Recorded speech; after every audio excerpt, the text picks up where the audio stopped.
মরল সাহেব, সমস্যাটা হইলো আপনি তো টাকা পয়সা সুদে লাগান বাড়ান করেন, আপনার উপরে তো জাকাত জায়েজ না। এই ইমাম সাহেব, সুদের টিয়া কি টিয়া না, এটারে মুনাফা কইবেন, মুনাফা। তাহলে আপনি তো আমাকে ভালো জানেন, তাহলে আবার আপনারা আমার কাছে আইছেন কে? ইমাম সাহেব আপনারে ভুল মাসলা দিতে আছে। আপনি জাকাত দিবেন, ভিডিও করবো, দেশবাসী দেখবো, আপনার একটা সব হইব, আপনার একটা নাম হইব। আমি তো এটাই কই। এবারে লাভের টাকা কেমন আইছে? সুদের টাকা তো মার্কেটে অনেক টাকা লাগাইছি, বুঝছস?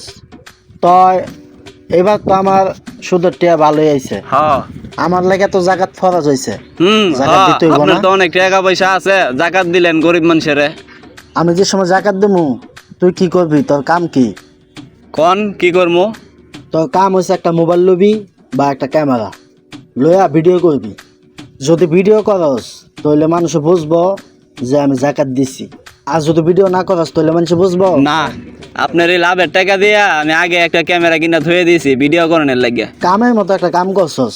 আমি যদি জাকাত দেই, মানুষ যদি এই জাকাতের ভিডিওটা নাই পাইলো বা মানুষ না দেখলো, তাহলে তো আমার মান সম্মান থাকলো না। জাকাত কি আমার উপরে ফরজ হয়েছে, বুঝছস? তুই যাই আয় ইমাম সাহেবের লগে এই বিষয়ে কথা হ্যাঁ, বল। আইন। ইমাম সাহেবের পাই আইন যাই। বাম হাতে জাকাত দিতে হইব, ডাইন হাতে ভিডিও করতে হইব, বুঝছস?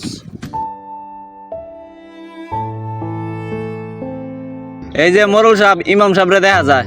ও ইমাম সাহেব, ওই খারান, একটু কথা আছে আপনার লগে। আরে মরল সাবদি, ভালোই আছেন? আয়েন এন আয়েন, কি কইবেন আয়েন? কি বিষয় আমার খুঁজতে দেন কোন দিহি? ইমাম সাহেব, আমি তো এবারে চিন্তা ভাবনা করছি এবারে জাকাত দিব। অনের জাকাতটা কেমনে কি দিতে হইব এটা তো আমি বুঝি না, এর লিগে আপনার কাছে আইছি। কি কোন আপনি জাকাত দিবেন? জাকাত দেওয়া তো ভালো কাজ, কিন্তু মরল সাহেব একটা সমস্যা তো আছে। সমস্যা আবার কি? জাকাত আমার উপরে ফরজ হয়েছে, এর লিগে আমি জাকাত দিব। এনে সমস্যা কি আছে? মরল সাহেব, সমস্যাটা হইলো আপনি তো টাকা পয়সা সুদে লাগান বাড়ান করেন, আপনার উপরে তো জাকাত জায়েজ না। এই ইমাম সাহেব, সুদের টিয়া কি টিয়া না, এটারে মুনাফা কইবেন, মুনাফা। তাহলে আপনারা তো আমাকে ভালো জানেন, তাহলে আবার আপনারা আমার কাছে আইছেন কে?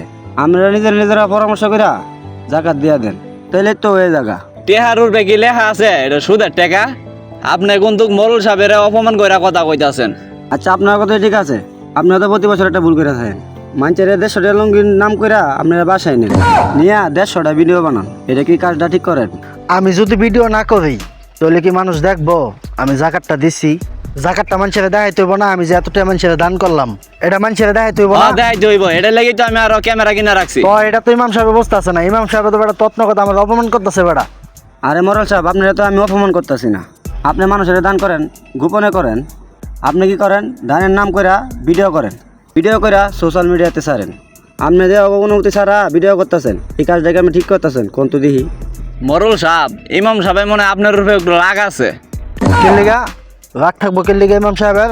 আপনার মনে নাই একবার কেটা জানি বিপদে পড়ছেন, 5,000 টিয়া চাইছেন আপনার তে?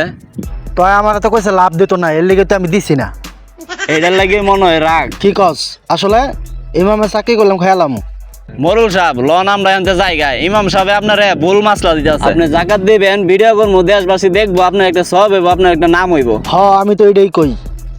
হ্যাঁ আয়, ইমামের লগে আমাকে কথা কর দরকার নাই। এসব মাসলা তো আমরাই জানি, ইমামের যে জ্ঞান লাগে। তুই ঠিকই কইছস। হায় রে মানুষ, ভালো কথার দাম নাই। 150 টাকা কাপড় কিনবো, কিনা মানুষের দিব, এটা আবার ভিডিও করব। কি মানুষ এরা! আল্লাহ তুমি সবাই হেদায়েত দান করো, বোঝা তৌফিক দান করো।